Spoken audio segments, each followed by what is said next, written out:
We are in Homa Bay County, and we are here solely for the Homa Bay International Investment Conference that is kicking off today.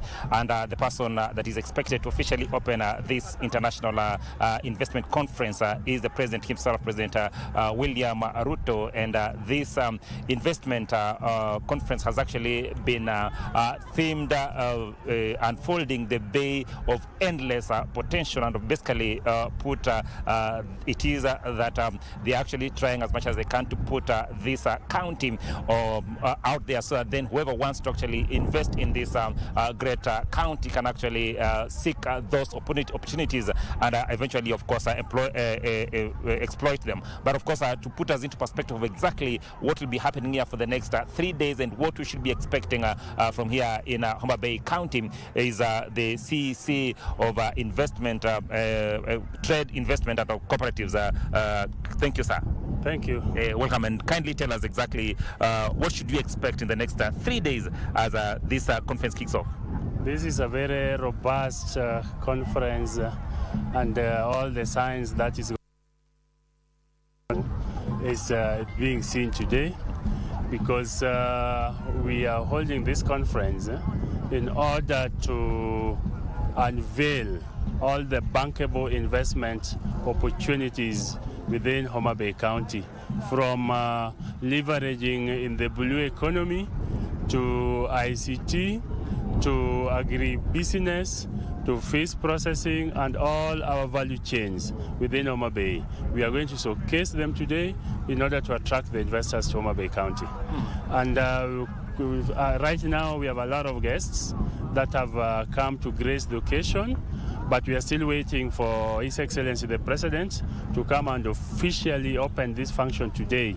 We have the Ambassador US is here, very many PSS, very many CSS, very many governors are here, and all the business community are here.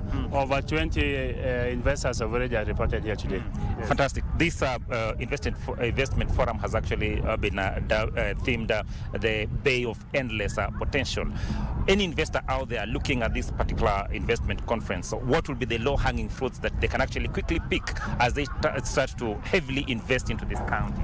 It is called endless potential, because the potentials that are in Homa Bay here will only make you answer one question: why Homa Bay?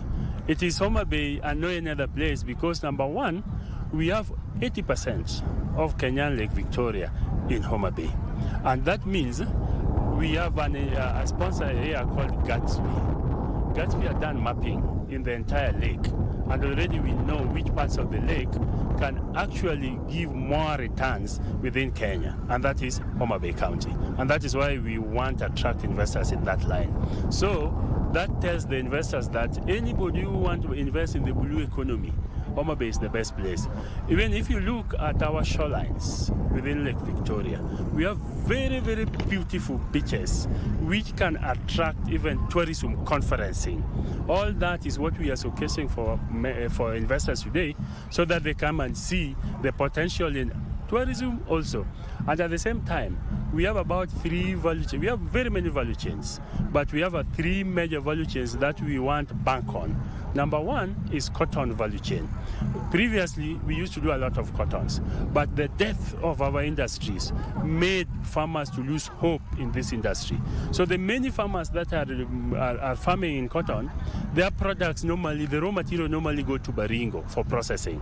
But this time around, because we have done mapping of farmers, and we know very many farmers will now be engaged into farming, what normally discouraging them is the offtake. If we clear that offtake aspect of the farming, many guys will now get involved in farming. And that was bringing the ginnery. And we already have investors who are ready to bring ginnery in Homa Bay County. And that not only will create direct employment, but even indirect employment will be created for our people. When you go to other value chains like edible oil, the best nuts come from Homa Bay County.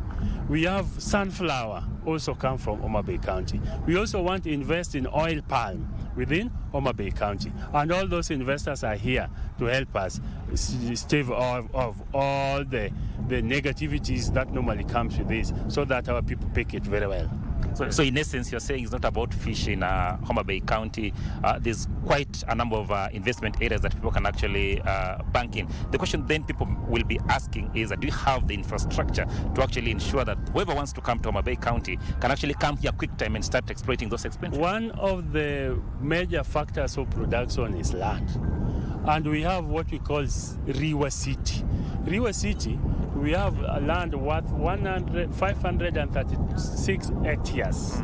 Fantastic. Of course, these are issues that we will discuss further in the conference. Yes. But of course, that is great, Mr. CEC. Yes. That is the CEC of Trade and Industry and Cooperative here in Homa Bay County. Of course, breaking it down for us here in terms of the potential of this particular county, but also the low-hanging fruits that anyone who wants to actually invest in this county can actually come, and especially now that they're actually holding the International Investment Conference here in Homa Bay County, that of course is going to be opened by none other than the president himself, President William Ruto. Back to you, Jackie Wambiru.